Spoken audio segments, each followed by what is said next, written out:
Today is Wednesday, September 2nd, 2020. Coming up on Roland Martin Unfiltered, black business leaders have endorsed Joe Biden and Senator Harris. We'll talk to the head of the Black Economic Alliance about their endorsement. A new report shows that in 2019, Georgia probably removed the voter registrations of nearly 200,000 voters in error.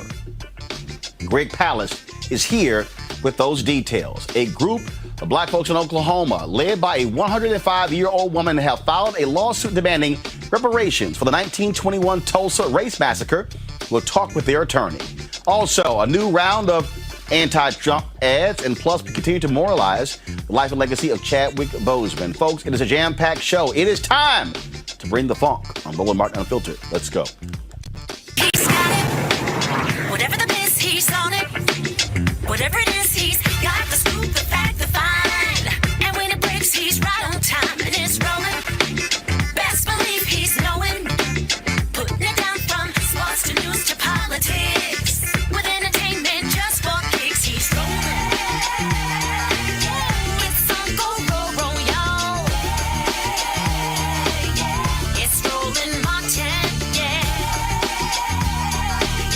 rolling with Roland now. He's funk, he's fresh, he's real, the best, you know he's Roland Martin now.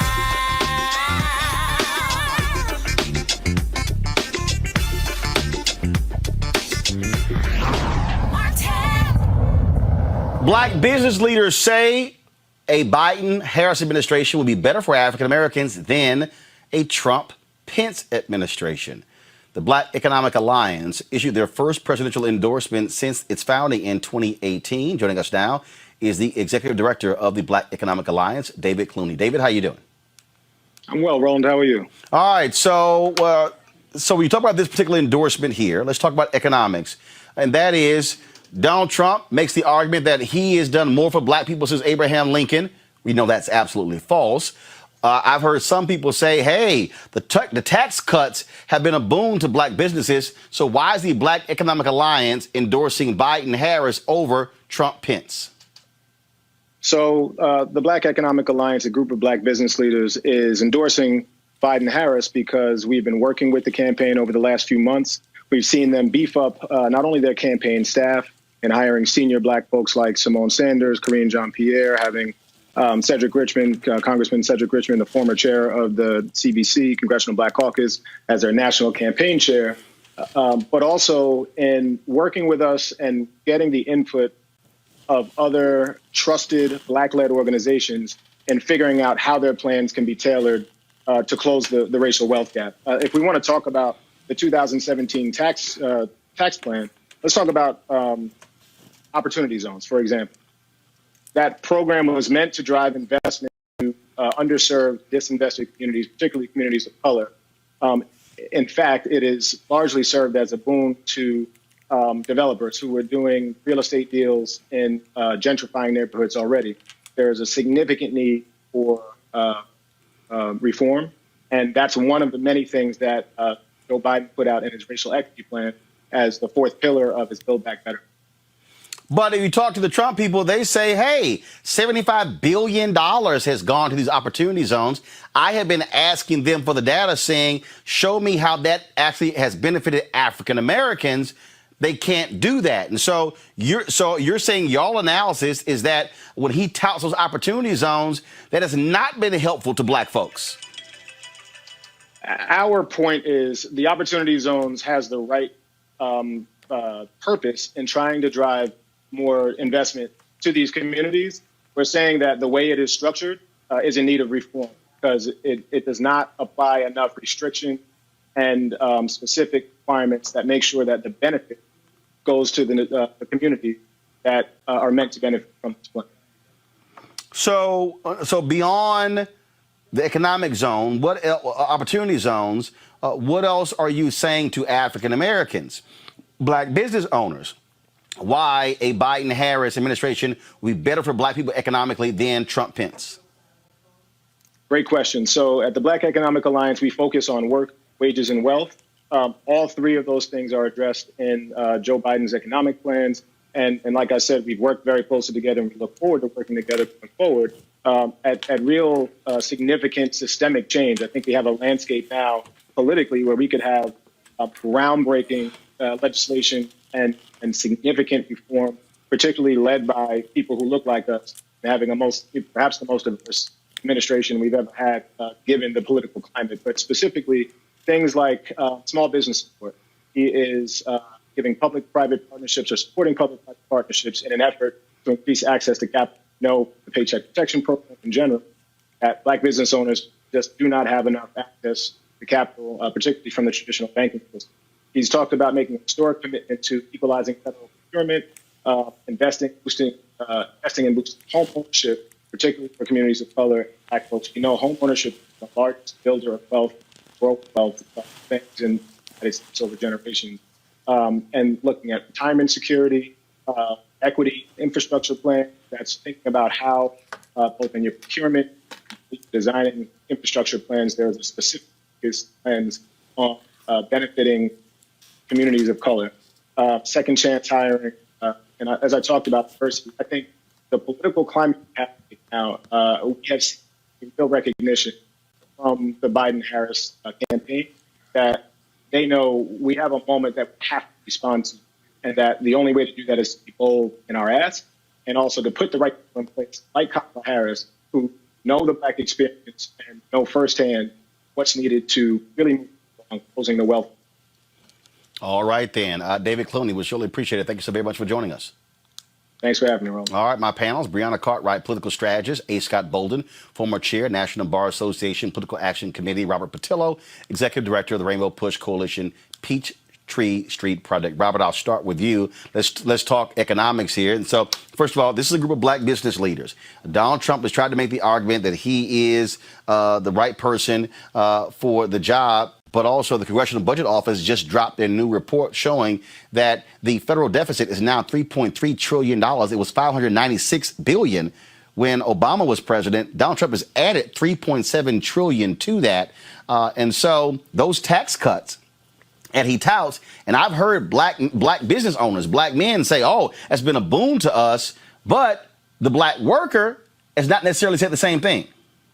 Well, in large part, we have to think about the fact that much of this is performative, the nature of the reforms of Trump. As in, when we talk about the low unemployment rate, it was all built off of the national credit card. We're going to cut taxes at the same time as increasing spending. We're going to not articulate any plan to pay this money back. And then when anything happens to knock us off that razor's edge, we saw the entire economy collapse, and now nearly 60 million people filing unemployment claims. We have to have a sound economic and fiscal policy that is actually sustainable. No one believes that our current economic system is sustainable or something that can grow. And just as Trump talks much about the opportunity zones of what they've done for the black community, what we have not, he also in the same breath talks about the fact that so many black communities are in poverty, that they have not improved.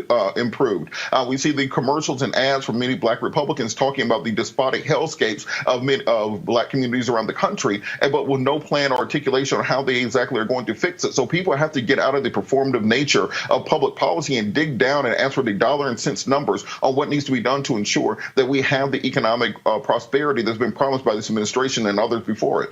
When you look, Brianna, when you look at this, again, they are making a financial decision here, the Black Economic Alliance. And so what kind of impact do you think it could have in speaking to black voters? Donald Trump has made it clear this administration wants to target black men specifically. They think they can get 20% of black men voting for Donald Trump.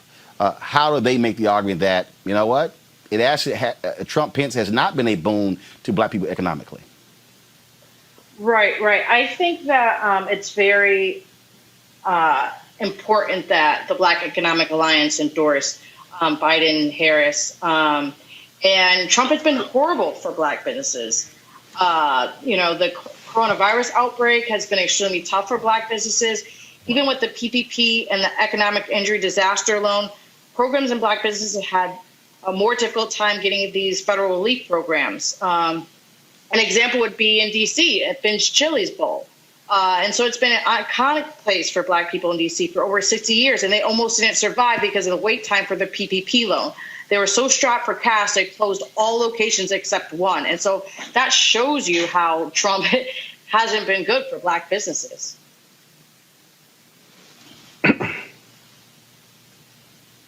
Scott, go ahead. Yeah. What I really like about BEA, pardon me? Go ahead. You're live. Go ahead. What I like about BEA is, and I'm a big contributor to theirs, is that they have not only corporate dollars, but sizable wealth of its black members and board members. And they give money to those who are going to give and invest and select Democratic candidates or even Republican candidates who are going to fulfill their economic agenda, their economic empowerment. There's no other organization like it.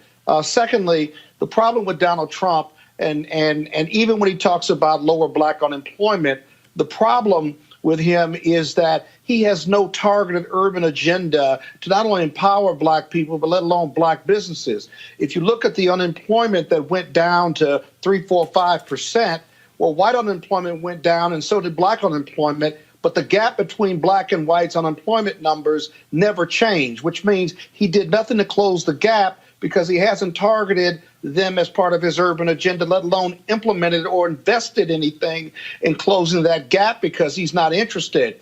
Those two things have to happen under Biden-Harris. And what BEA is saying is it is more likely that they can keep Biden-Harris accountable in directing black economic empowerment, not only in the urban centers, but all across the country. We'll have to see. Look, the bottom line is Trump is going to try to make an economic argument to African Americans especially black men. Robert. But he can't, though. He can't. Well, You're right, but he can't. No, but here's the deal, though, Scott. The Quinnipiac, their poll came out today. It is showing 11% black support. He got 8% in 2016. Again, Robert, the Trump campaign, I've heard it from this White House directly. They believe they got 13% of the black male vote. They believe that they can push that to 18 to 20%. So how does Biden-Harris? I get all of the attention folks had on black women, but the reality is this here. The New York Times had a story the other day. You cannot repeat the Obama winning coalition without black men. Robert, what must Biden-Harris say specifically to get their votes in November? Well, one, they have to articulate a message that actually benefits the African American male. Quite frankly, what Donald Trump has done is do a very good job of appealing to men in the campaign generally, and then specifically to black men. I can name more black male surrogates for Donald Trump than I can now name black male surrogates for Joe Biden. When you see interviews of black conservatives, you have Bruce Lavelle, you have Paris Denard, you have Deontay Johnson, you have Malik. I can rattle them off. I don't know a black man who is speaking on the side of Joe Biden on a regular basis besides Cory Booker. I also think that the first thing that Democrats' mouth can no longer just be criminal justice reform when we talk about the needs of African American men. Not all of us are criminals. Not all of us, that's our first agenda item. And quite frankly, they have to make sure that they're articulating this in a way that is that we can actually repeat and that we can hold them accountable for, instead of simply going to the old tropes. They've just launched the the Shop Talk series with the Biden-Harris campaign, so they are making some efforts to reach out. But I do think that you can't just try to ride the black girl magic train across the finish line. You're going to have to reach out to brothers. And when you go to barbershops, when you go to the grocery store, when you go to your fraternity, when you go to play basketball, whatever you're doing, not many people, black men, are super excited about the Biden campaign. I think they have about 30 days to fix that. But Roland, they're not excited about it because Biden-Harris aren't talking to them about it. They're talking at them. That's first of all. Second of all, I got to tell you, I think I may have told you this story. In 2016, the janitor in my building said to me after Trump won on election night, he said, "I voted for Trump." I said, "Are you nuts?" He said, "Nope, I'm not nuts." And then he told me, he said, "I'm pushing this broom because an illegal immigrant came in and took my construction job. And the only person that's speaking to that, because I'm still pushing this broom, is Donald Trump. Hillary Clinton never spoke to me about that, or at least I wasn't convinced that she was talking to black men about that. And I lost my job." In that narrative that he shared with me was not only eye-opening, but I tell you what, Biden and Harris better address and talk to black men about that issue and other issues that are affecting them and their ability to provide for their families, as well as to be economically empowered based on voting for them. I haven't heard that yet, but that's where that 11 to 13% is coming from of black men who supported the Trump ticket. Well, I'll tell you, Breonna, first rightfully of all, or wrongfully, by here's the the way. deal. Rightfully or wrongfully. You absolutely have to have surrogates out there talk about those issues. And look, and I hear your point, Robert, but the reality is Congressman Cedric Richmond has been out there, Congressman Jim Clyburn. But you also have to go outside, Breonna, of members of Congress. You've got to go to individuals who are business owners, individuals who are out here, who can talk a narrative, who can also speak speak to those issues. Robert is right. I mean, here's the deal. There are a bunch of us who've never been involved in the criminal justice system. So, so you can't say criminal justice, mass incarceration, think you're just talking to black men. No, you have to articulate a much broader message. And that, again, that's what they're going to have to figure out. And they got to get it done because Joe Biden cannot afford slippage. He has to be able to have the kind of coalition that's actually going to achieve it. Breonna, go ahead. Yes, I totally agree that it can't just be Congress members. However, there is Black caucusmen who are helping within this. Specifically, he has 300 Black ministers nationally that's helping propel the message and being surrogates. And so I think it comes in different aspects within our community. And as we talked about for businesses, but through the church, I do think that there is a heavy target on Black women, as we've seen, and we love Kamala, and it makes sense in itself that, the past few weeks, Joe Biden has put Kamala Harris out in front in terms of messaging and what a Democratic White House will do in regard to economic policy, small businesses, and jobs. And so I think concentrating on the labor aspect of our nation and how we can get it better will really drive home a lot of the issues that we're seeing, as a Black man or as a Black woman.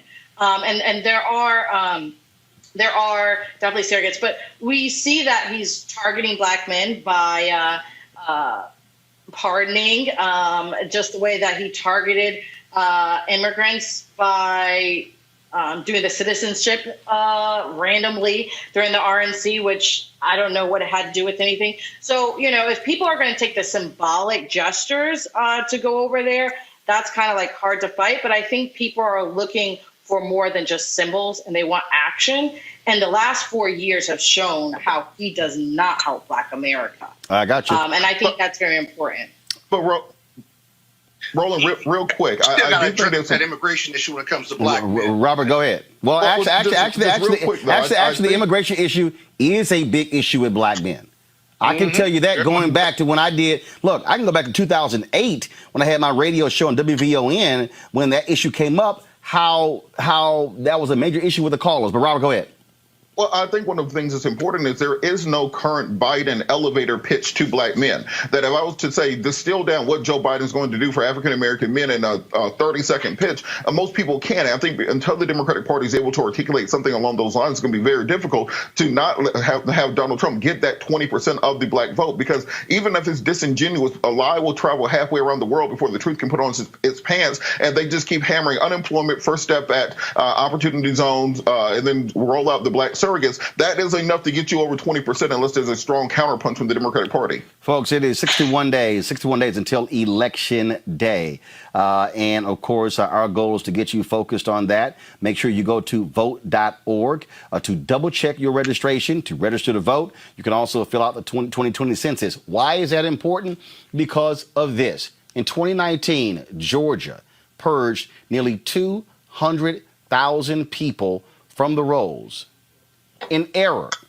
The American Civil Liberties Union of Georgia released a report by the Palace Investigative Fund titled Georgia Voter Roll Purge Errors. The report concluded that the state has incorrectly removed nearly 200,000 Georgia citizens from the voter rolls in 2019. The state's removals are likely to affect the most vulnerable. Joining us right now is Greg Palast. Greg, glad to have you back on Roland Martin Unfiltered. 200,000, that easily sways an election. You think losing 200,000 voters might affect the election? Yeah. In a massive way. Exactly. And I'm going to tell you something else. I know you'll be shocked to hear this, Roland, but of the 198,000 people that they've wrongly removed, overwhelmingly young people and voters of color. So, are you shocked? No, I'm not shocked. In fact, when you talk about those young voters, I have been telling civil rights groups when they were talking about voter suppression, don't just talk about it in the framework of just people of color. They've got to be telling white folks who are young, hey, they're targeting you too. In 2012, a county clerk in Wisconsin admitted moving an early voting location off of a college campus because too many of those young whites were voting Democrat, and she moved it to a far out place, which made it harder for them to be able to get to. We've seen the same thing happen in North Carolina. And so I've said to young white folks, y'all are part of voter suppression as well. So that's also why I keep telling people they have to check their registration, Greg. Go to vote.org to double check it, because the problem is, and give us your site as well, because people are assuming, oh, no, I'm good. And I'm like, no, you got to double and triple check because they might screw you. Well, if you are in Georgia I really want you to go to this website. Now, pay attention. It's savemyvote.org. Excuse me, savemyvote2020.org. Savemyvote2020.org. Yes. Got it. Or you can also go to my name, gregpallas.com, and we'll link you through. Look, here's what they did. They said all these people moved. 300,000 people. Well, where are the moving trucks, Roland? Atlanta should be emptied out if all these people left. So I was suspicious. So I hired the post office's experts. The post office has people that are licensed to go through address change. The state didn't use the people at the post office licenses to tell you where people live for sure. And by the way, that's in the law. But, what does the federal law mean in Georgia? They've ignored it. As far as we could tell, they found these addresses, I don't know, in a cereal box or something. But all I can tell you is they have very effective at removing voters of color and young people. And 200,000, yeah, that's going to affect November. I'm very worried that people think that they can vote. Because remember, if you're purged, that is, you're erased from the voter rolls, and it's in Wisconsin and Georgia and Michigan and many, many states. But if you're purged, you're not getting that mail-in ballot. You can't mail in your ballot if it's not mailed to you. And that's part of the trick. And most people have no idea that they've lost their right to vote. Yep, absolutely. Absolutely. Well, and we see, again, how they're playing games with it. We're seeing right now what is happening. Look, the Republicans, and I have no problem saying it, they want to shave off thousands of votes because they know they're not growing their party. If they can depress turnout, 1, 2, put all these barriers in place, 3, we see what's happening with the post office, and then even if people do vote, they're going to be looking for every single error. I've got folks now, Greg, who are saying, Democrats, forget mailing your ballot, strap up, get fully loaded, and vote in person because they're going to be targeting those mail-in votes. Yes. Let me explain something. 22% of all mail-in ballots never get counted, Roland. That's the MIT study. 1 in 5 ballots don't get counted. Now, there's ways for you to avoid having your ballot canceled out on you. Number 1, make sure you're registered. You're not getting that ballot if you're not registered. 1 in 10 people who ask for the ballot don't get them or don't get them on time. So ask right now. Yep. Like right after this program, you go and ask for your mail-in ballot if you want it now. And you mail in at least a week and preferably 2 weeks early. And then if you have healthy friends, they should go in and be poll watchers for the vote count, because you're right about something. When ballots are mailed in, about 1 in 8 mail-in ballots is challenged. They don't like your signature. 100,000 people lost their vote for postage due. In fact, signature, 141,000 ballots were thrown out because of suspect signature. Now, were there 141,000 fraudulent, felonious forgers who stole ballots and forged your signature? No. No one, not one person was arrested for forging an absentee ballot, but they disqualified 141,000. Be very careful how you fill it out. My sister, who's a lawyer, lost her vote, her mail-in vote, because she didn't properly fill in the bubble next to her candidate. Wow. Follow the instructions. And in many states, by the way, you're going to have to have a witness. In Alabama, 2 witnesses, or you're going to have your ballot notarized.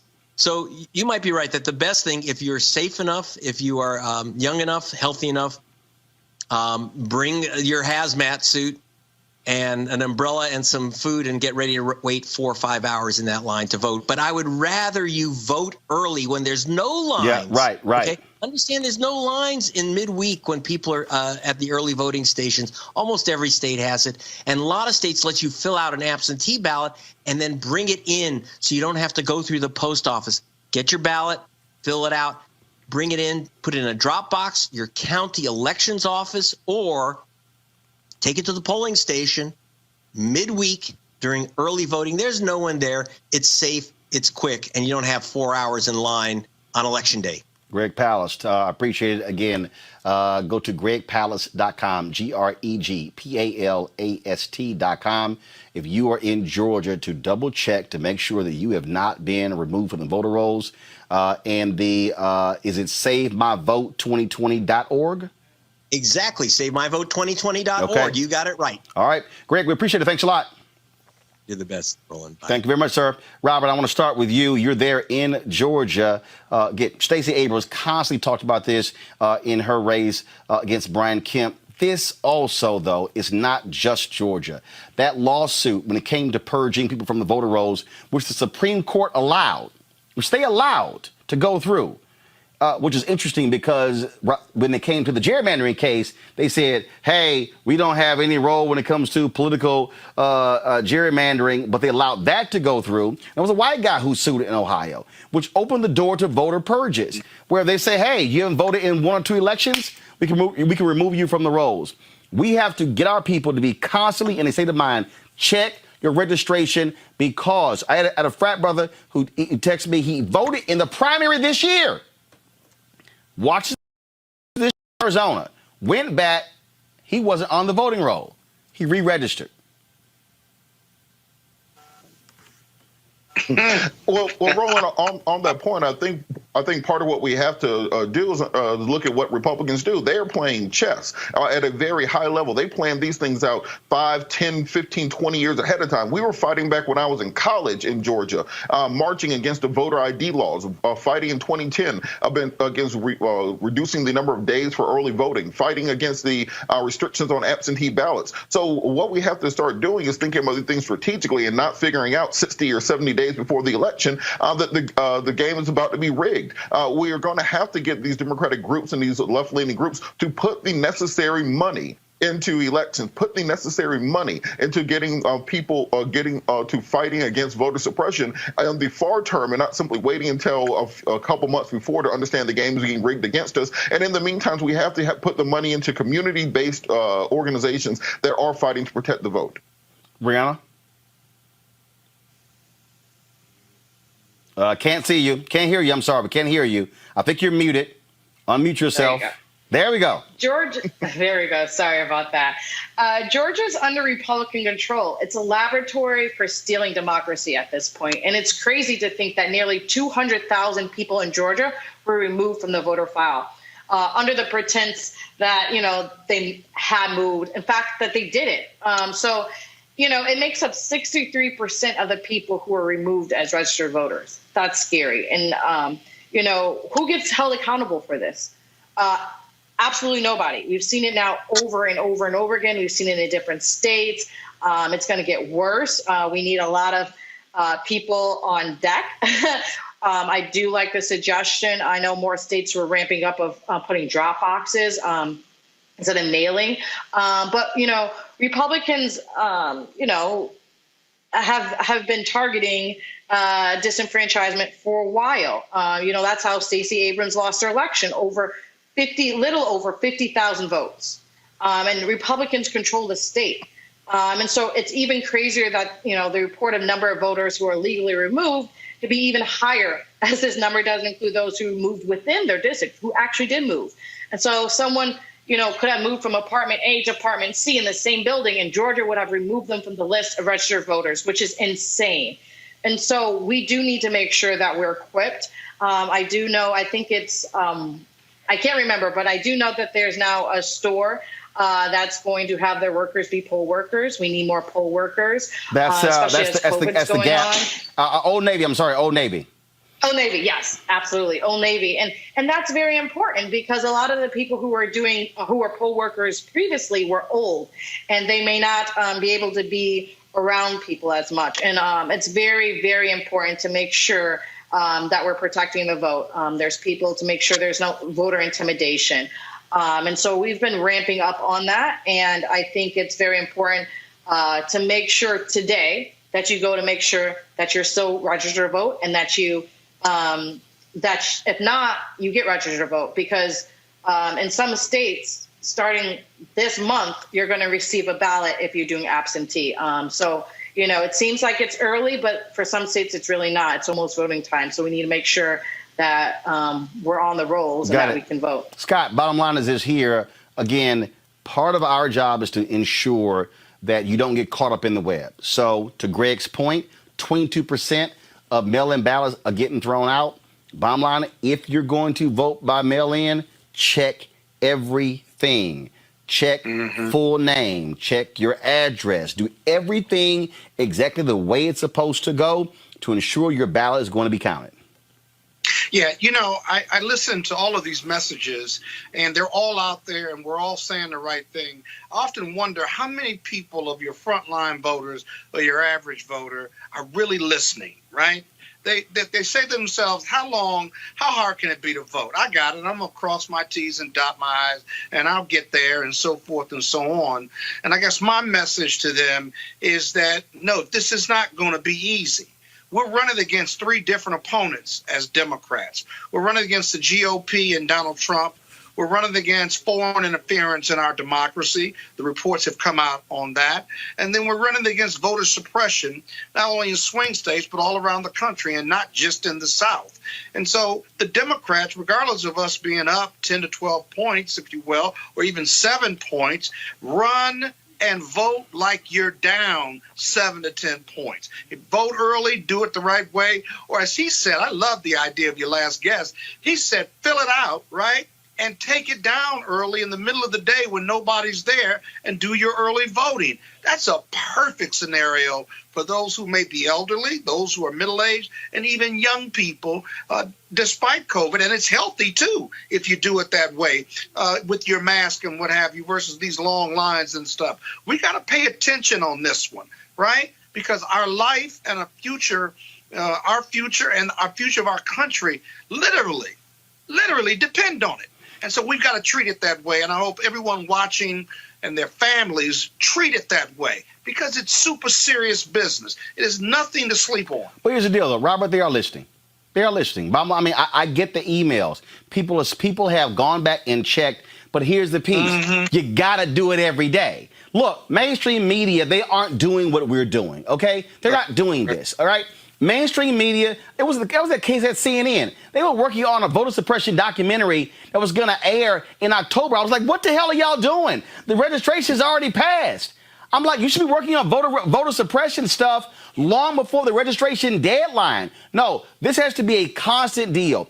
We got to, every single day, every person who is listening, the more than 4,000 people who are watching live on YouTube, the more than 1,000 people who are on Facebook, the people who are on Periscope, you got to, again, all I'm simply saying is, folks, it takes 2 minutes. Go to vote.org, double check, make sure you're still registered. If you're not, click the registration. You can register right there.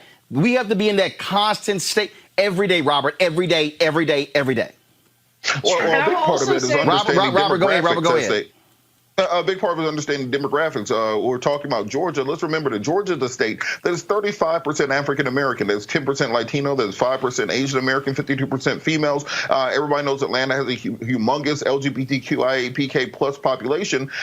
But instead of us harnessing that, instead of us focusing on making sure we can get those turnout numbers, often what the Democratic Party does is try to get those South Georgia farmers in Cairo who voted for Jimmy Carter and think that they can get them back to voting Democrat. No, focus on getting the people who like you to get out there and vote instead of trying to find this elusive white working class vote, as Donald Trump says, suburban wife, to come back over to the party. Focus on the people who are going to vote for you. Put out messaging that motivates them, and more importantly, ensure that you can get all of their votes counted. That regardless of what the rules are, know what the rules are, and then put money into getting those people to the ballot box. It's not that hard, but for some reason, I think Democrats are wed to this idea of the 1950s that the truck drivers and factory workers and the white working class voters are going to come back to them. When you can, if you double down and investigating African Americans to support you, putting in messaging, putting in the dollars, then you can win with that.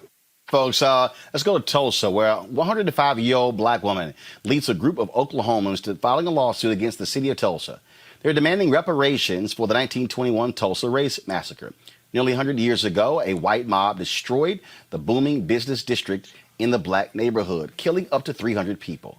The lawsuit affirms that the massacre is responsible for racial inequality in Tulsa today. Joining us right now is Tulsa attorney Demario Solomon Simmons. Demario, so first of all, this has been a case, I've covered this for years. Professor Charles Ogletree, y'all pray for him. He's suffering from Alzheimer's. Johnny Cochran and other black lawyers were working on this particular case. The state of Oklahoma, they apologize, but have not done what was right when it comes to financial. And that is, and there were more survivors who were alive when this thing 15 years ago, and they've been fighting this thing for the longest.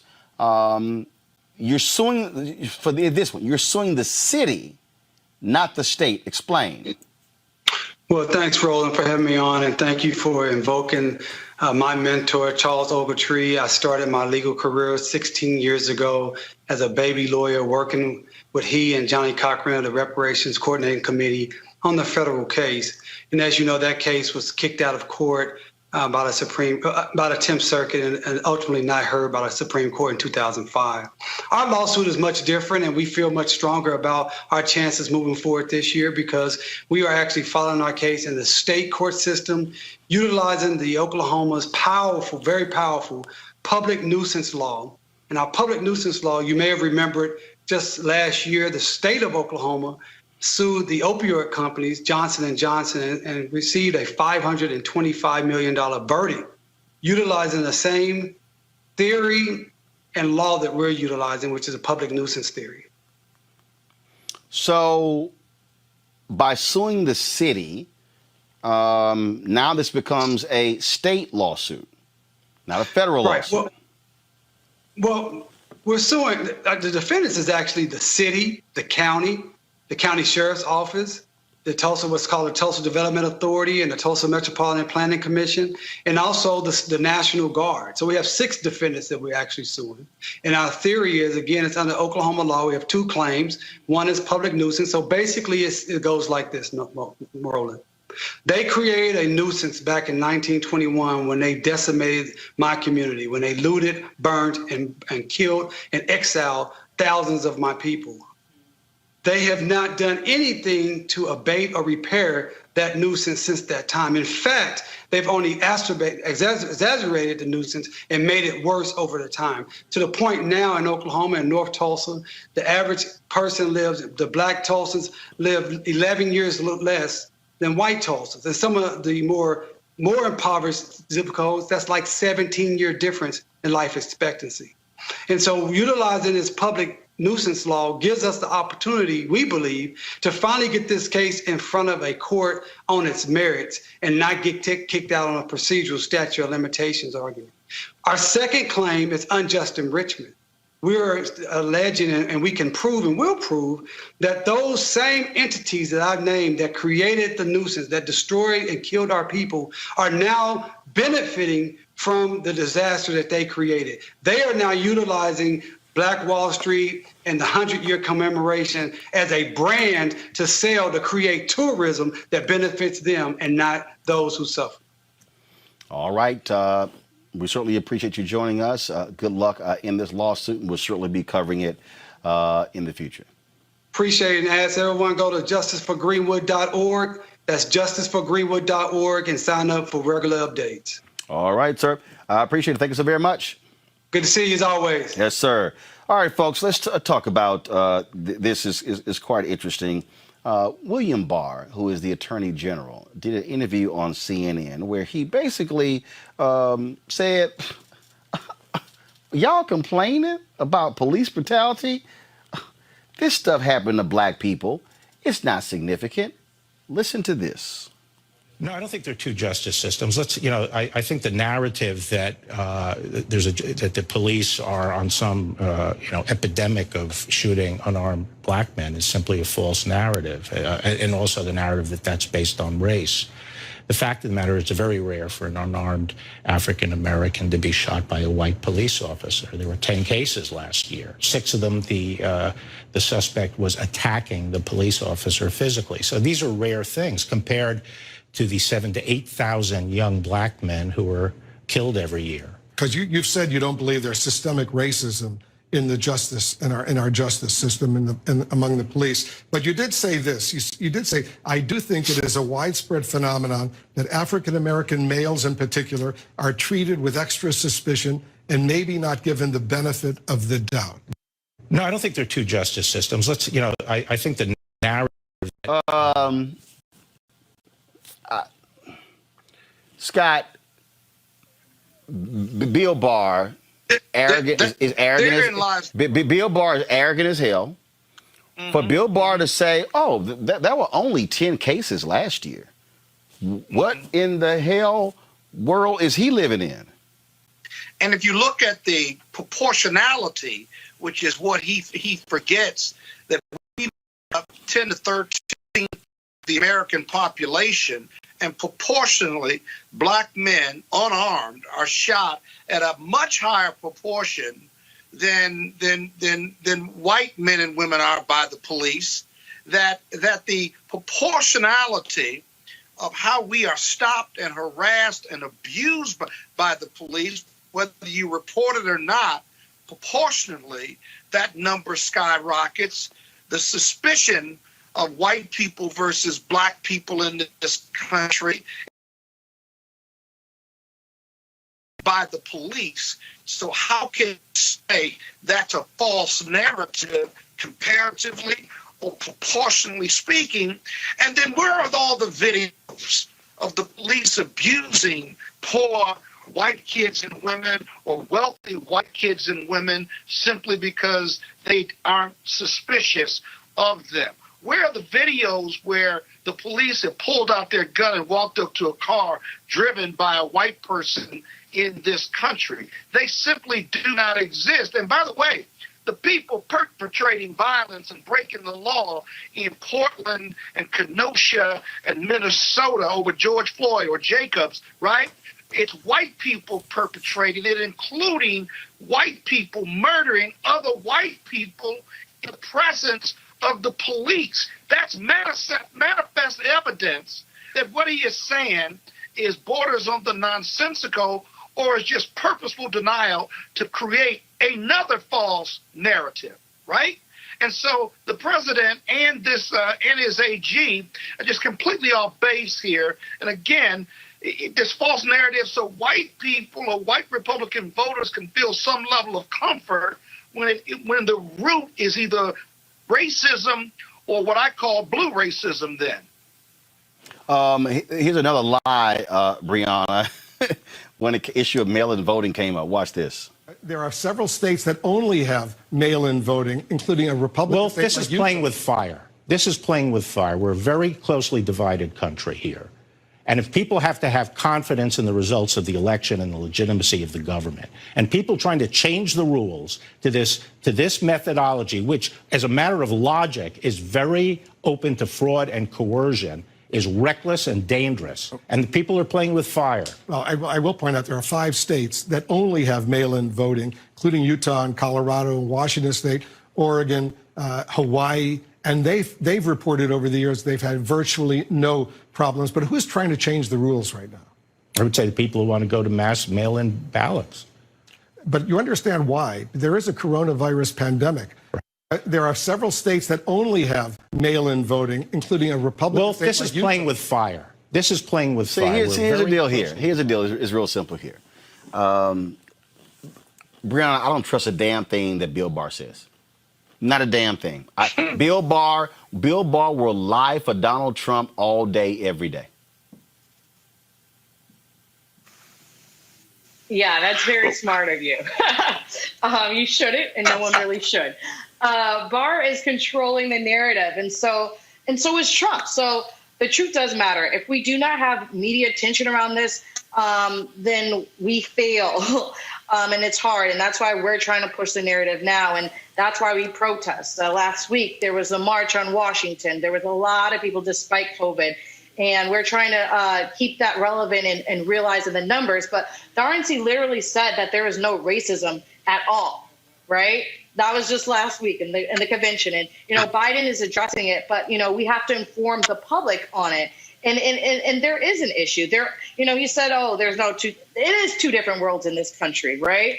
It's black and white. And unfortunately, one is unfairly treated. And so, those who feel threatened by racial integration of the suburbs is now finding gun violence as a solution to their unfounded fears of the other attacking them. And so since, that threat was directly stated by Trump, the idea that civil unrest, is not only a present danger, but justification of this use of lethal force by civilians is also the exact kind of fear tactic Republicans are talking about. So they say we're not racist, but they will also shoot you if, we'll shoot you if you come near us. So, they're saying one thing, but actions speak louder than words. Robert, Bob, Bill Barr, Donald Trump, before them, Jeff Sessions, they made it perfectly clear.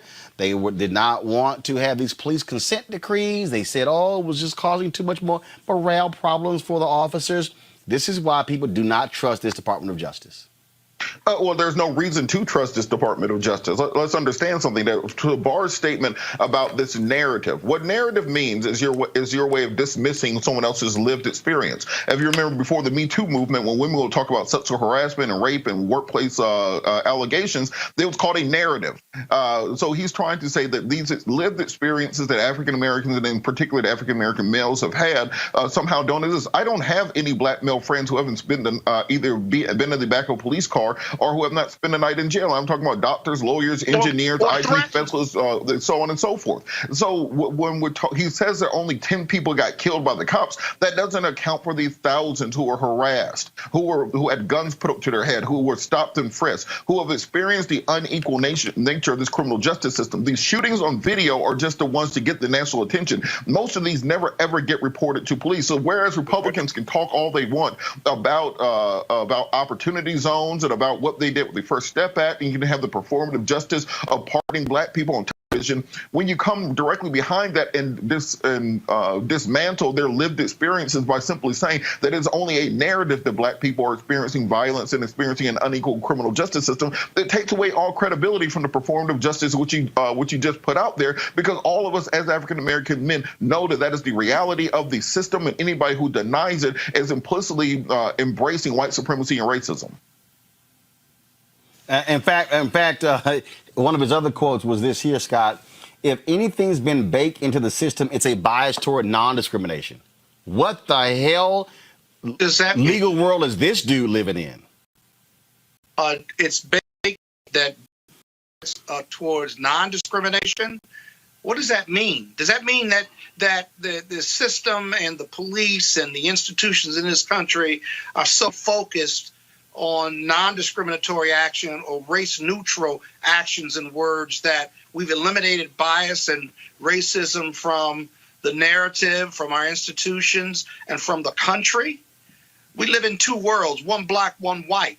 And so the last person I'm going to take advice from on what racism is and its definition and how we live in our black world, if you will, and how we're perceived, is someone that doesn't look like me. And he doesn't look like me. And people who haven't lived in our world, whether you're part of the working rich or the poor and the disenfranchised, you have zero capability of telling me about my life, what racism is, and what I ought to be doing or not doing about this racism narrative that white America wants to deny because they see a black president, or they see Oprah Winfrey, or they see these images of exceptions to capitalism and racism and all that comes with it. They think they've made it. These people have made it because there is no racism. But those people who are doing well, professionals as well as the very wealthy and the working rich, have made it, however you define it, despite racism, despite oppression, that despite the fact that race is the tie that binds us. Economics may separate us, but race is the tie that binds us. And we've made it, however you define that, despite racism, not because of it or because it doesn't exist anymore. These are fundamental difference between how people, black people and white people, perceive this country, because our experiences are substantially different. And you can't own your experience or own my experience if you've never been in my experience. Bill So Barr. stop denying racism. Well, and that's stop telling me what racism is for me, as opposed to white America's view of it, which is all forgiving, and that was a long time ago. And why should I pay for my ancestors? I want to fix what your ancestors did to me. I don't want you to forget about it. Fix Well, it. bottom And you line, got the yeah, opportunity right but now. Barr ain't gonna do it. So I have no trust in Bill Barr. Folks, gotta go to a break. When we come back, we'll talk about the latest round of anti-Trump ads. Also, we'll talk with Jacob Blake's father. He'll be joining us along with attorney Ben Crump right here on Roland Martin Unfiltered. Back in a moment. You want to support Roland Martin Unfiltered? Be sure to join our Bring the Funk fan club. Every dollar that you give to us supports our daily digital show. There's only one daily digital show out here that keeps it black and keep it real as Roland Martin Unfiltered. Support the Roland Martin Unfiltered daily digital show by going to RolandMartinUnfiltered.com. Our goal is to get 20,000 of our fans contributing $50 each for the whole year. You can make this possible. RolandMartinUnfiltered.com. As our community comes together to support the fight against racial injustice, I want to take a second to talk about one thing we can do to ensure our voices are heard. Not tomorrow, but now. Have your voices heard in terms of what kind of future we want by taking the 2020 census today at 2020census.gov? Now, folks, let me help you out. The census is a count of everyone living in the country. It happens once every 10 years. It is mandated by the U.S. Constitution. The thing that's important is that the census informs funding, billions of dollars, how they are spent in our communities every single year. I grew up in Clinton Park in Houston, Texas, and we wanted new parks and roads and a senior citizen center. Well, the census helps inform all of that and where funding goes. It also determines how many seats your state will get in the U.S. House of Representatives. Young black men and young children of color are historically undercounted, which means a potential loss of funding of services that helps our community. Folks, we have the power to change that. We have the power to help determine where hundreds of billions in federal funding go each year for the next 10 years. Funding that can impact our community, our neighborhoods, and our families and friends. Folks, responses are 100% confidential and can't be shared with your landlord, law enforcement, or any government agency. So please take the 2020 census today. Shape your future. Start at 2020census.gov. Uh-oh, Donald. Bad news. The ratings are in for your convention. It's not pretty. Biden had better ratings than the president last night. Joe Biden beat you.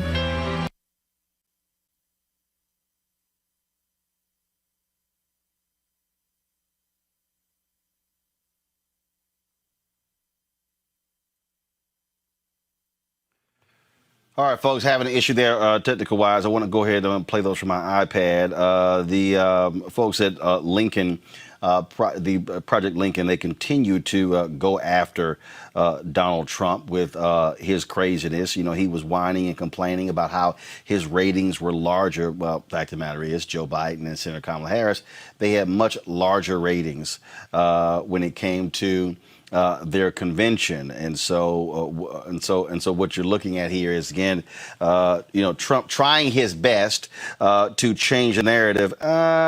Let's just say it doesn't really work that way. And not only that, but this is also, here's Joe Biden again hitting Donald Trump on this whole issue of America with Trump in charge. Go. Rioting is not protesting. Looting is not protesting. It's lawlessness, plain and simple. And those who do it should be prosecuted. Fires are burning, and we have a president who fans the flames. He can't stop the violence because for years he's fomented it. But his failure to call on his own supporters to stop acting as an armed militia in this country shows how weak he is. Violence will not bring change. Will only bring destruction. It's wrong in every way. From the beginning on that one right there. President, my language would be less divisive. I'd be looking to lower the temperature in this country, not raise it. Donald Trump. We're going to pull it out, folks. We're going to pull it out. So that's part of the Joe Biden ad. Robert, I want to start with you here. New York Times is reporting that Joe Biden is going to come out with a new ad decrying looting and rioting, a $45 million spend. Are Democrats playing right into the hands of Republicans? Donald Trump apologizes for nothing. Donald Trump does not, say, first of all, let me just do this here. I'm going to play the rest of this ad, then I'm going to come back to you. Go pick it up, y'all. Change will only bring destruction. It's wrong in every way. If I were president, my language would be less divisive. I'd be looking to lower the temperature in this country, not raise it. Donald Trump is determined to instill fear in America because Donald Trump adds fuel to every fire. This is not who we are. I believe we'll be guided by the words of Pope John Paul II, words drawn from the scriptures. Be not afraid. I'm Joe Biden, and I approve this message. So, Robert, he's going to come out with a new ad decrying looting and rioting. Does that not play into the hands of Republicans? Because Republicans always, oh, Joe, you got to decry that. Donald Trump stood in front of the cameras and literally defended the 17-year-old white kid who killed 2 people in Kenosha.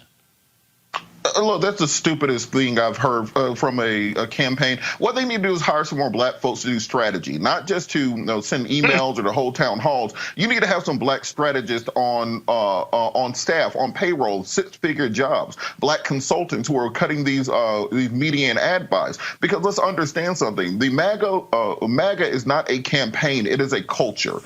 Donald Trump is leading a culture. He's leading a brand. The MAGA brand is: I do not apologize. I do not listen to scientific information. I do not care about your feelings. It's about defiance. It's about don't tread on me. And when you say I'm going to apologize for the burning and looting and protesting, you're forgetting the reason for the burning, looting, and protesting, which is George Floyd was killed months ago, and we have had no federal legislation to address police brutality. That throughout this entire summer of demonstration, we have seen nothing on the state level, on the local level. We've seen nothing being done. That's the reason people are marching and protesting and rioting and looting, because nothing is being done. So instead of addressing the symptom, what you need to be doing is putting out an articulating message on what you will do on day one. Day one, the minute your hand comes off of that Bible, there should be a executive order in place that addresses police brutality. That is what we need to address. The looting and rioting is a symptom of that. And by apologizing for coming out with an ad buy on that, you are wasting your money, because the people you're trying to appeal to, those suburban housewives that you think that Trump is, that he's winning away from you with his Law and Order Nixonian 1968 messaging, guess what? They're never coming back. So you either get it's just like dating. You date the person who likes you. Quit trying to convince the pretty girl that that you're good enough for her. All she's going to do is settle. Get out there and you get the person who likes you, and you pay attention to them. That's not what they're doing, and that's how you end up losing elections that should be a layup. What you look at, but Breonna, what's deal is he is talking. First of all, he ain't talking to us. He is talking to white voters in Pennsylvania, Wisconsin. He's talking to white voters in Minnesota, Ohio. That's who he's talking to. He's talking to those white voters, because Donald Trump is targeting those white voters by saying, oh, suburban women are just scared. Look what they're doing. That's what he's doing. But by doing that, does he play right into the Republicans' hands? Because what's the next thing they're going to say he better apologize for? He better criticize. They apologize for nothing. Yeah. So I think overall, Biden's message is on point. And we do see the issues of the bars and the Trumps who just want to dismiss versus discuss. And so, I do believe that the whole Trump is awful, we finally need to get rid of this orange clown is not enough. And the reality is Joe Biden is elected with a Democratic Congress. Within a year, America will have a $15 an hour minimum wage, the most significant expansion of federal aid to child care since Head Start was founded. The massive investment needed to retrofit our country 100% towards clean energy by 2035. The most significant infrastructure bill in 30 years, and healthcare coverage expanded to literally millions of more people. And so collectively, those things will make tens of millions of lives better, raise millions of workers out of poverty, save hundreds of thousands of people from early deaths, and improve the childhoods of millions of children. Not to mention possibly help save our species from extinction. So that's why we need to vote for Biden, not just because Orange Man is bad, right? And so I do think that's very important to press those points. Let's go to back to those ads. Go ahead and press play. Uh-oh, Donald. Bad news. The ratings are in for your convention. It's not pretty. Biden had better ratings than the president last night. Joe Biden beat you. By a lot. The TV president, the reality TV president who sold himself as a showman. Below Joe Biden and Kamala Harris. And these two? Is yet to come. Embarrassing. Democrats beat you in ratings every night. Except one. When your wife was giving a speech. Ouch. That's gotta be awkward at the dinner table. Even Fox said you were low energy. You didn't seem to have the bite. He was, I think, a little flat. We know it's different now. You're tired. It's hard to keep your ratings up. You used to get applause. Now, get ready to hear. You're fired. The project is responsible for the content of this advertising. Donald Trump is panicking, finding any excuse to show up in military communities. He knows if elections were held today, he'd lose the military vote in a landslide. 60% of active duty officers disapprove of his presidency because Donald Trump disrespects those who serve. He's not a war hero. He's a war hero. I like people that weren't captured, okay? Our troops are in more danger today because of Donald Trump's betrayals. He abandoned our Kurdish allies in Syria, playing into Russia's hand. He wouldn't stand up for our troops when Putin put bounties on their heads in Afghanistan. His weakness emboldens the enemy. Now, Russia is directly engaging U.S. troops, slamming into our patrols in Syria, intercepting our bombers, and flying their bombers dangerously close to American airspace. Trump's refusal to defend America's national security is dangerous. His refusal to stand up for our troops is humiliating. His threat to deploy active duty troops against American citizens is unconstitutional. So when it comes to the military vote for the next commander-in-chief, Trump's not leading, he's losing.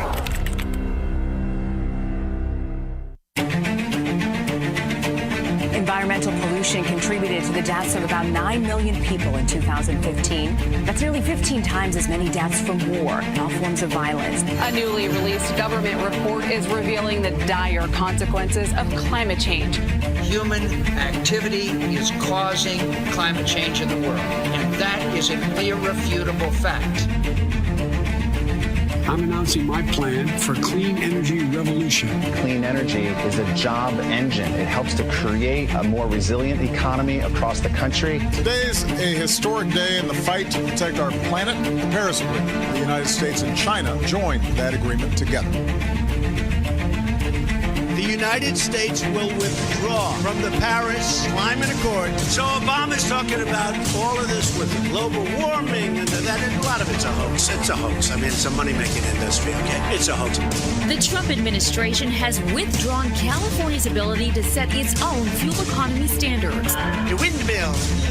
And if it doesn't blow, you can forget about television for that night.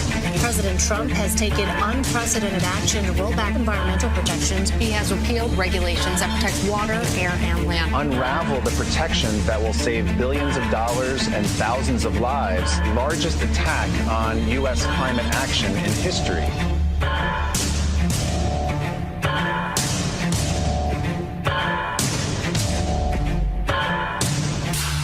The environment's very important to me.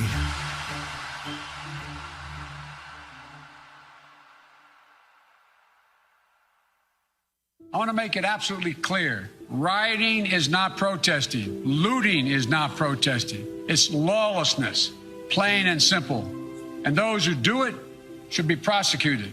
Fires are burning and we have a president who fans the flames. He can't stop the violence because for years he's fomented it.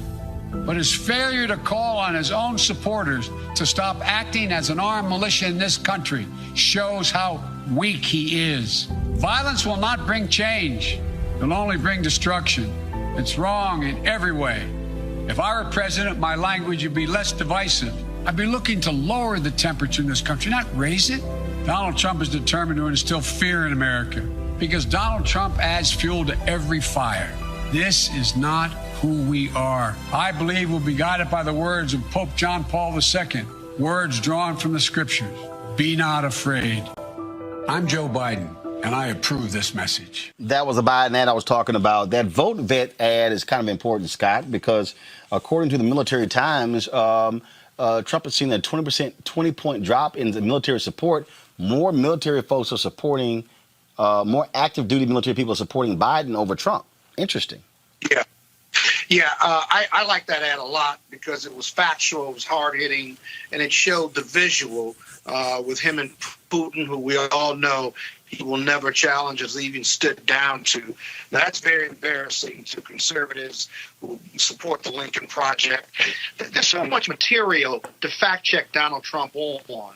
He's told over 10,000 lies for the last 4 years or 3.5 years or 3.5 plus years.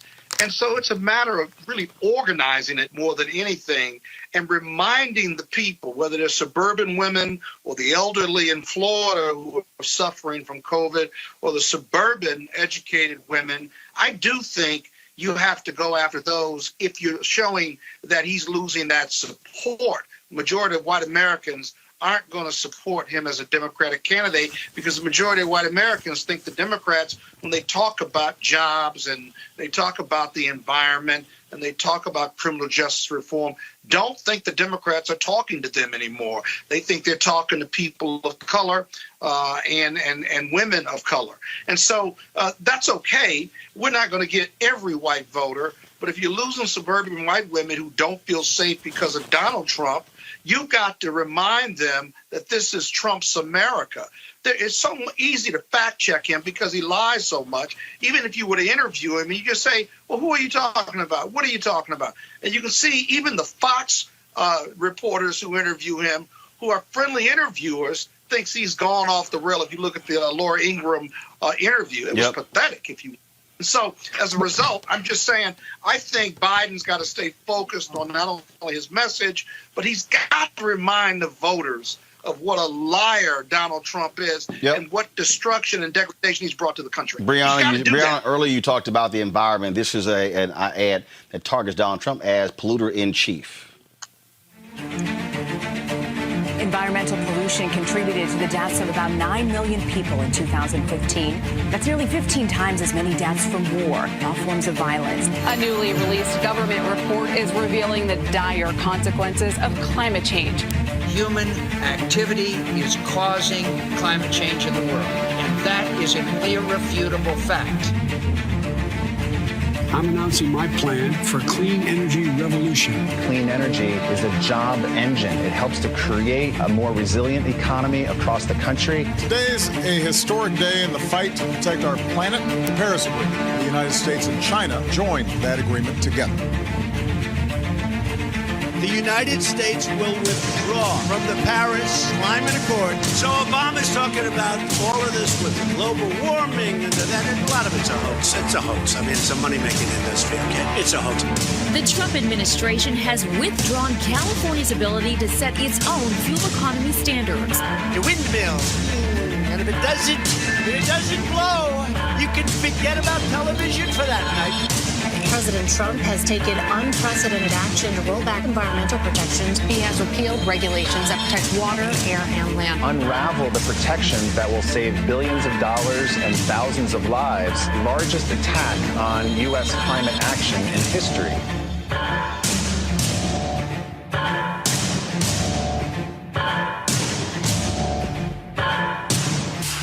The environment's very important to me. Brianna, will the environment be an issue? Is it an issue? Or are you going to have folks who say, as long as I'm making money, I'm good?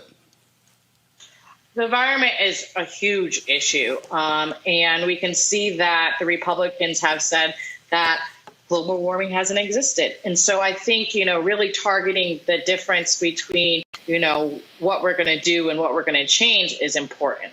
It does affect urban communities. We spoke about that and how we, need to talk more to Black men and so forth, because, if global warming happens and you're, can't pay the bills and so forth, that old person could have a stroke.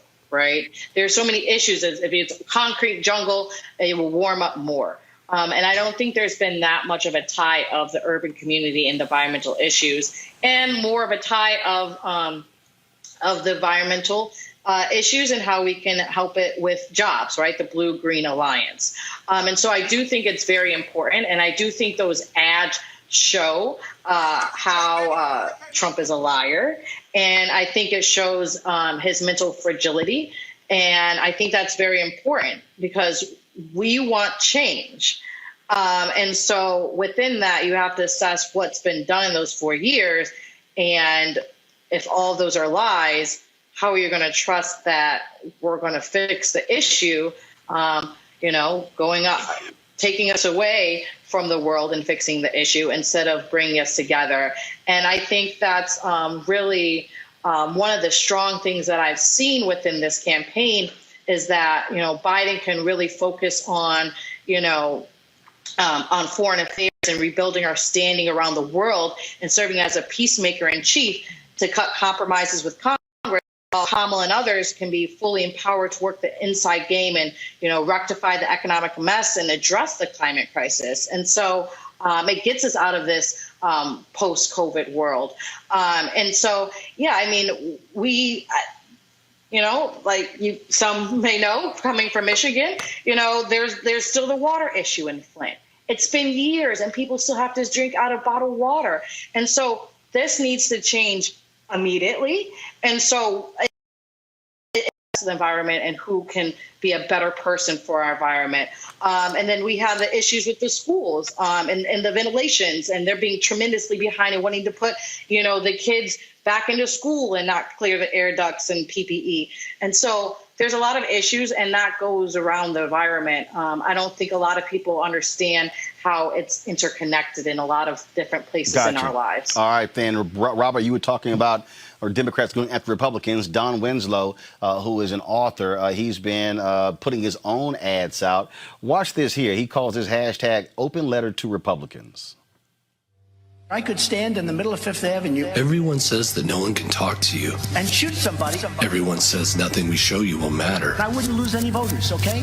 They say video, pictures, audio recordings, none of it matters. When you're a star, they let you do it. You can do anything. But like millions of people, I keep thinking something will turn you around.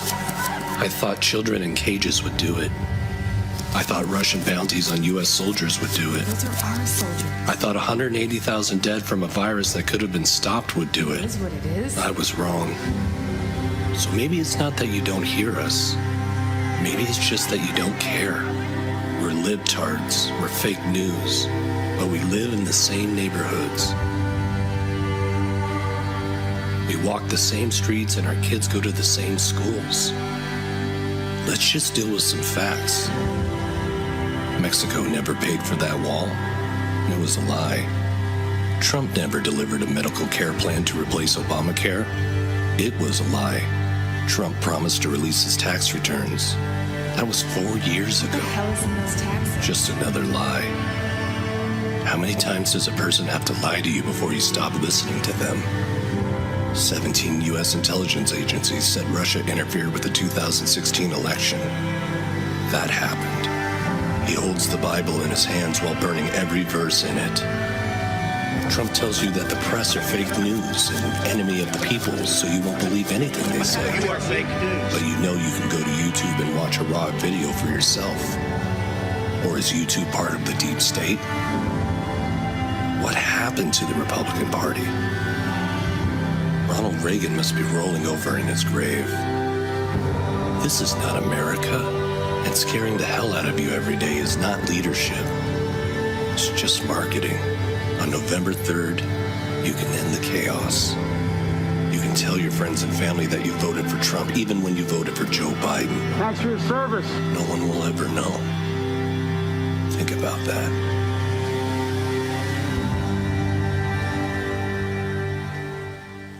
Robert, do you think Republicans? Do you think Republicans are going to abandon their party? Now there are some. There's a Republicans against Trump Twitter feed, but look at the polling data. A ton of them says they don't give a damn. They gonna stand right with him, the Republican Party. Man, hell no, the Republicans ain't leaving Trump. And let's understand something. These commercials are just weak. They are soft. They are not making any sort of penetration. They are not swinging anybody who is currently a Trump voter or is currently a questioning voter over to the Democratic side. You can talk about, oh, Trump is a liar. Everybody knew he was a liar when you elected him. Oh, he didn't release his tax returns. Didn't do it last time. What you have to understand when I say that MAGA is not a campaign, it is a culture, that these people are bought into the idea of American contrarianism, American exceptionalism, that I do not have to listen to you nerds talking about the environment. Oh, no, the penguins and stuff are going to die. What these people care about is the projection of strength. So when Democrats are running ads saying, well, Trump has lied to you about X, Y, Z, and then Trump comes back and says, Joe Biden is going to move terrorists and MS-13 into your neighborhood to rape your white wife. That is not, you're not counterpunching effectively. You have to match your response with what the original punch was. And this is why he's projecting this image of strength. As long as Democrats continue with this weak, feckless nature of their campaign, you're not going to be able to beat up a bully by trying to out-logic him or trying to fact-check him. Trump is effectively bullying the Democratic presidential race right now, and I don't know if that's going to be enough to get Democrats across the finish line if they're going to continue with these weak responses. One more Don Winslow ad for you when he talks about the Trump zombies. Scott? But Scott, wait. Guys, go to my iPad, please. Donald Trump's been telling us for weeks now what a Joe Biden America will look like. Let's take an honest look at what Donald Trump's America looks like right now. We have some bad hombres here, and we're going to get them out. I don't know where the you came from. You don't have a Aryan nation will rule the world. What a stupid question that is.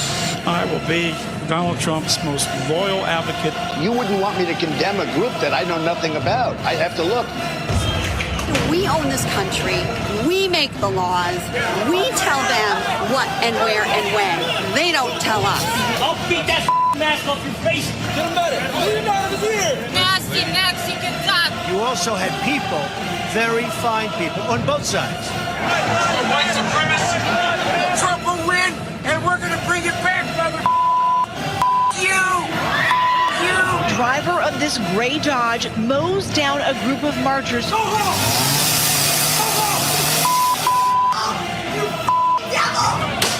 I protest face coverings. I am a healthy American.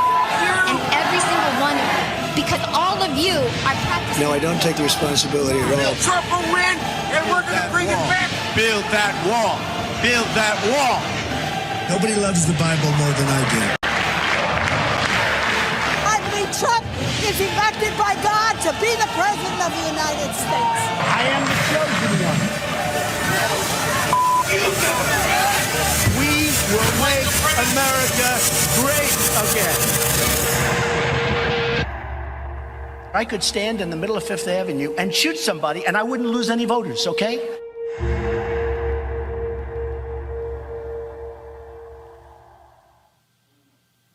Now, that's an ad, Scott. That's an ad. Now we got a fire. Now that's a fire. My goodness. Did you notice the theme? The theme music was from Omen 2? Of course. Of course. Yeah, exactly. And it was all factually accurate. This is Donald Trump's America. It's interesting that ad and the Lincoln ads are much better than the Biden Democrat ads. Have you noticed that? We've been saying that. We've been saying that for months. You know that. Don't even. I know. I mean, who's putting these ads together, Robert? You're right about one thing. They need to. This is a political gangster we're dealing with. That last ad was a gangster ad. But I do think this, Robert. Those ads, you're not going to change that 40%. So that's baked in. He's not going to lose that 40%. We're not trying to get those. But if you are losing independents and the elderly and the Lincoln Republicans that are out there, that's what the Democrats are going after, reminding them of the lies, reminding them of all of this negative material. It's so much. You got to organize it and stuff. It's not like a normal election. And so those independents, those educated women in the suburbs, those elderly voters, those who took a chance on Donald Trump, right, as independents, you can get those. You may not get the majority of them, but you can get those. If you look at the polling, and I've looked at a lot of polling across the board where you're averaging them in and out and stuff, the elderly vote in Florida is really important. He's still losing there. The military vote, as Roland said earlier, he's losing there. These suburban women voters, his message at the convention and after the convention isn't working. There's a new poll out today. I can't remember who it was by, but it was on CNN, that whereby 60% of the Democrats are worried about the economy and worried about crime and racism and stuff, not Republicans. It's the Democrats. And so those persons that he needs to scare and get their vote, at least so far, his messaging isn't working, at least according to the poll. But Scott, on that same point, if you change the music on that ad, you can't tell the difference if that's a pro-Trump ad or an anti-Trump ad, quite frankly. And what I mean by that is that the way that we see that as being American chaos, as being white supremacists run wild, on the other side, the quote-unquote suburban wife, as Trump refers to them as, they see that as people standing up for their way of life. The new dog whistle they're using is Western civilization. We're protecting Western civilization from the mobs and from the hordes that are out there. And that looks like a pro-Trump ad to me. What I want to see is show me the ad. But to the 40%, hold on, Scott. Ad. Show me the but they're ad. Just as ignorant as Trump. Look, you can call them ignorant, but they get a vote just like you get. That ignorant redneck that you're talking about gets the exact same number of votes that you get. And quite frankly, show me the ad of any Joe Biden supporters being that enthusiastic about Joe Biden. Show me the ad of any Joe Biden supporter walking down the street holding a Biden-Harris flag, screaming at other people. You have to have that kind of energy, and what the Democrats are not doing, they're depending on Trump to energize their base. There's nothing that Biden is putting out to energize people in his base the same way that Trump has his people out there. Oh, but Trump can't grow. I agree with you. You need that Democratic energy. We've got to show that. No, that's not true. That's not true. Here's the deal. Trump can grow. White people can do what they did. Listen, Scott, listen. White people can do what they did in 2016. 53. They broke late. 53%. Okay, here's the deal. No, I'm not done. I don't use phrase like not gonna happen. You know why? Because his ass is in the White House. Look, Roland. Yesterday I was at the. I was with you that night. I don't. So you will never hear me say can happen because it did happen. And what I'm saying is this here. It ain't gonna happen. It's 60. No, I'm telling you. I keep telling everybody. I keep telling everybody. Ignore polls. Ignore. Ignore. Are humanly decent who believe in America, and I'm gonna tell you, they're gonna come out in droves and eliminate this mistake that they made. Scott, maybe believe that, Roland. Because if I don't believe that, if you don't believe that, right? Then we got to figure out what's next. It's not a question of what you're saying. No. Listen, Scott. It's not a question of what I believe. It's what you do. And what I am saying is this here. This is what I'm saying, Brianna, Robert, Scott. I say, and I tweeted earlier. Matter of fact, let me tell you how much I tweet this. It's literally already pre-written in the notes section in my iPhone. I'm gonna go ahead and show you. Y'all see it, Henry? Let's see if it shows up. Give me a second. Right here. I leave this here so I can repost this sucker at any time. Ignore all presidential polls. Mobilize, organize, register, request mail-in ballot early. Vote on November 3rd. Go to vote.org to check your registration and get registered. Hashtag fire Trump in November. Hashtag fire GOP in November. What we cannot do 61 days out, and Brianna, you will get the last word on this. We cannot do this. We cannot say it's not going to happen. We cannot say, oh, they decent and they loving and they smart and they love America. We cannot say, oh, it's locked in. No, we have to operate as if Joe Biden is down 10 points, and you got to hit every message, every point, counter every lie. Brianna, go ahead. And we're going to do that. That's all I'm Scott. saying. Brianna, go ahead. Brianna, go ahead. You just always. No, because you keep interrupting. Brianna, go. You took your... Brianna, you keep muting your... Go. Stop. Brianna, you keep muting your button. I don't know why. Unmute your button. There you go. Sorry. Hey. Okay, Scott, stop talking. You know? Scott, stop talking. Brianna, Scott, mute your button. Brianna, go ahead. Yeah, no, I think that energy is very, very important. So I agree with you. Only poll that matters is the poll on Election Day. We've seen time and time again that these polls get it wrong. And so we need to really, put our blinders on and focus. So I do agree with that. I do think that there needs to be some sort of energy. We talked in the beginning about black men and how it really, came out in droves for Obama, but also young people. We need to make sure that young people do not sit out. And that's the energy that the campaign needs to force people to want to go vote, to force people to understand that this change is needed, right? And so having more social media presence with young people, engaging them is very important because these ads really don't reach young people. No, go ahead. Well, actually, you said got it, so I was like, oh wait, he's gonna come out like Scott. No. Here's the deal. Ads do reach young people, but the point is this here. What I'm saying is we're living in a different world, a total digital world. You're not having events. You're not having concerts. You're not having all the typical political events. You're not having massive rallies, and so it's gonna one, teach one, each one, reach one. I am my brother's keeper. I'm my sister's keeper. That's the only way. I got to go to break. We come back. We're going to talk with the father of Jacob Blake and attorney Ben Crump right here on Roland Martin Unfiltered. Back in a moment. You want to support Roland Martin Unfiltered? Be sure to join our Bring the Funk fan club. Every dollar that you give to us supports our daily digital show. There's only one daily digital show out here that keeps it black and keep it real as Roland Martin Unfiltered. Support the Roland Martin Unfiltered daily digital show by going to RolandMartinUnfiltered.com. Our goal is to get 20,000 of our fans contributing $50 each for the whole year. You can make this possible. RolandMartinUnfiltered.com. As our community comes together to support the fight against racial injustice, I want to take a second to talk about one thing we can do to ensure our voices are heard. Not tomorrow, but now. Have your voices heard in terms of what kind of future we want by taking the 2020 census today at 2020census.gov? Now, folks, let me help you out. The census is a count of everyone living in the country. It happens once every 10 years. It is mandated by the U.S. Constitution.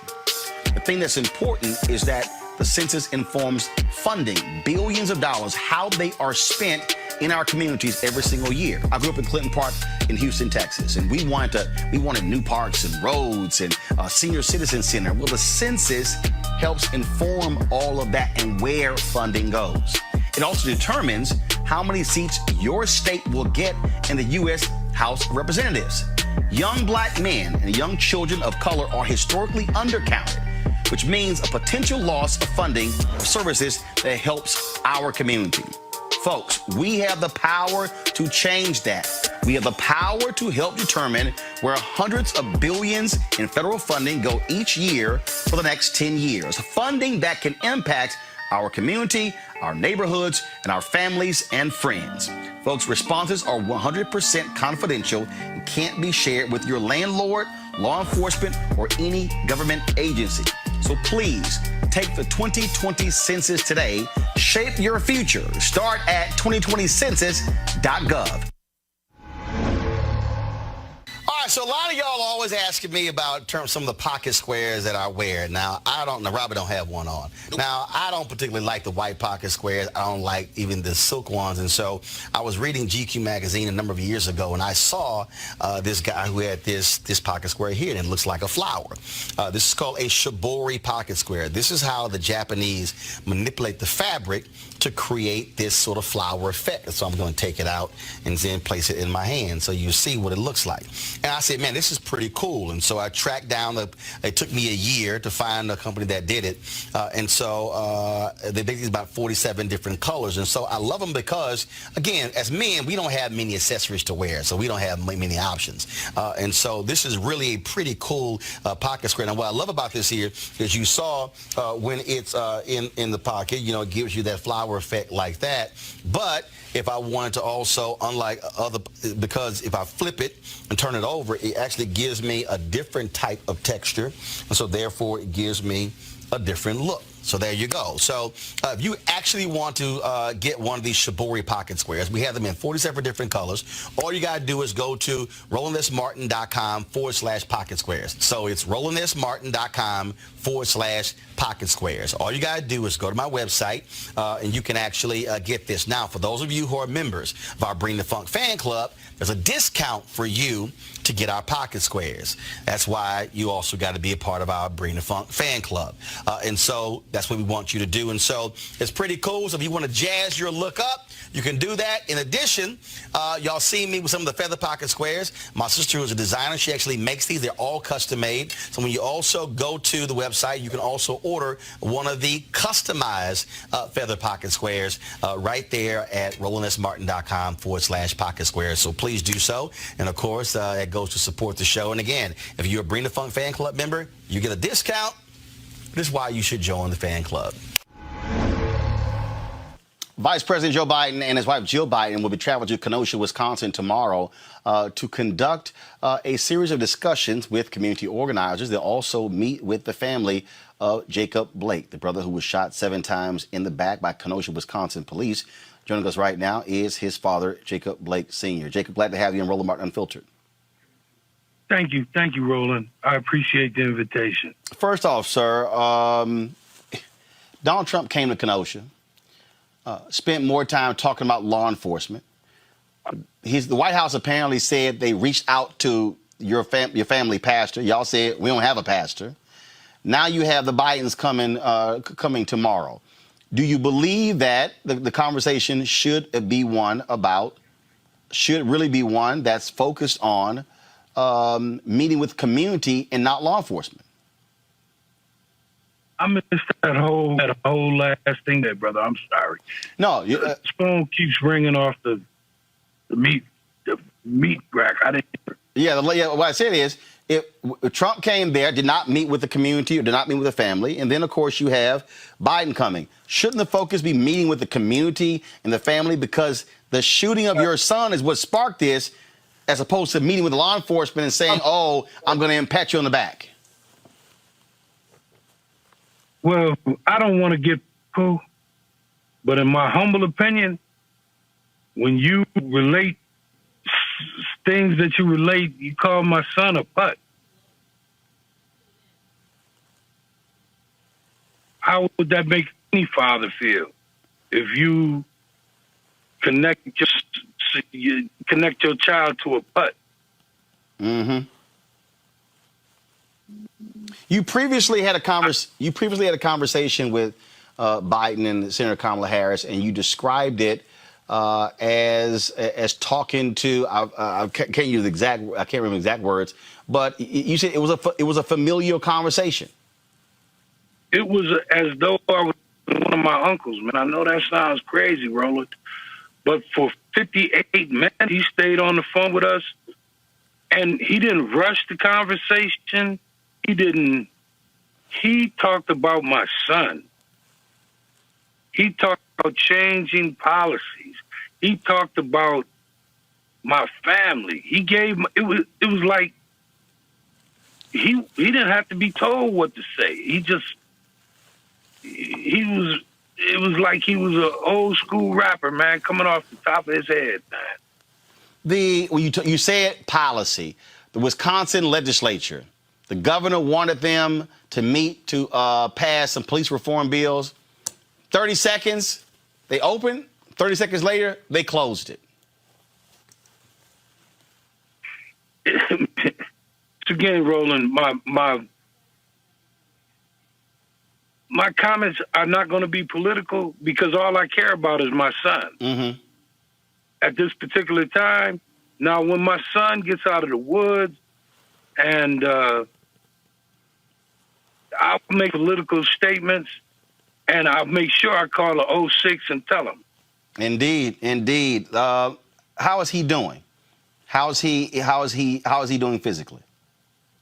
He's doing better, brother. He's doing better. And I appreciate you asking, because some kind of way his health is being lost in a circle. They're not, it's like they don't even register what they've done to mine. Earlier, he was handcuffed. Have they removed those handcuffs? He was shackled, bad. Now, the boy is paralyzed the waist down, but he was shackled to the bed by his leg, his right leg. I've never been so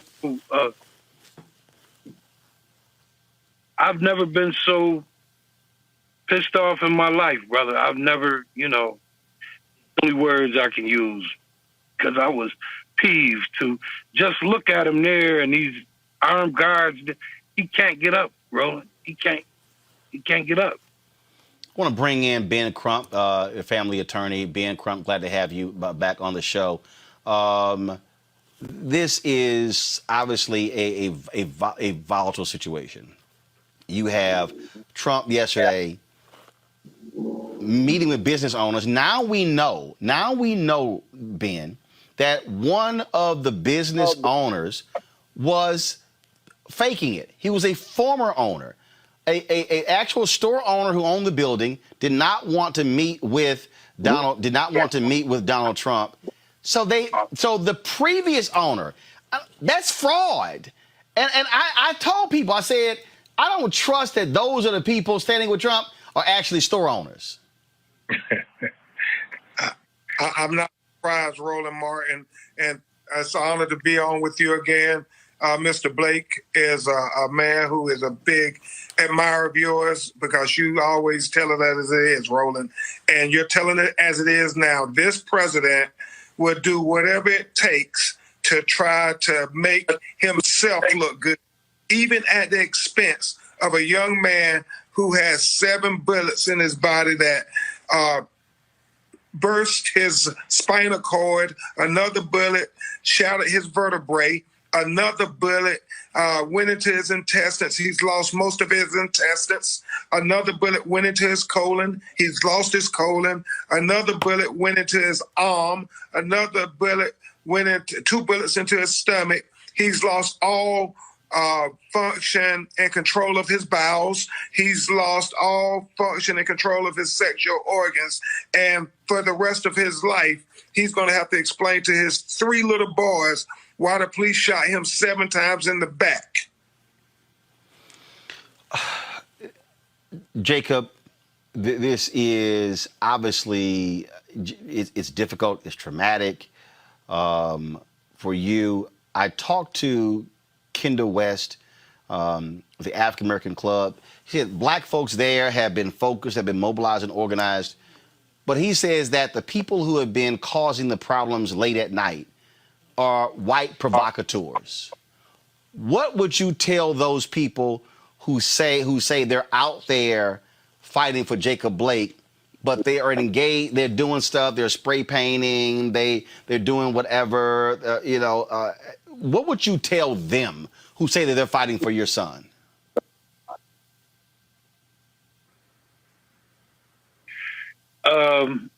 You can't be fighting for my son if you're doing any violence. If you're tearing up or destroying, you can't be doing it for my son, because no blessings come from that. No blessings at all. I call for peace here in Kenosha. And I make no mistake, I call for peace, but not forgive that officer for shooting my son 7 times in his back. I did not forgive the system that is set up for them and the system that is set up for us. I don't forgive anybody for anything. Now, I may believe in an eye for an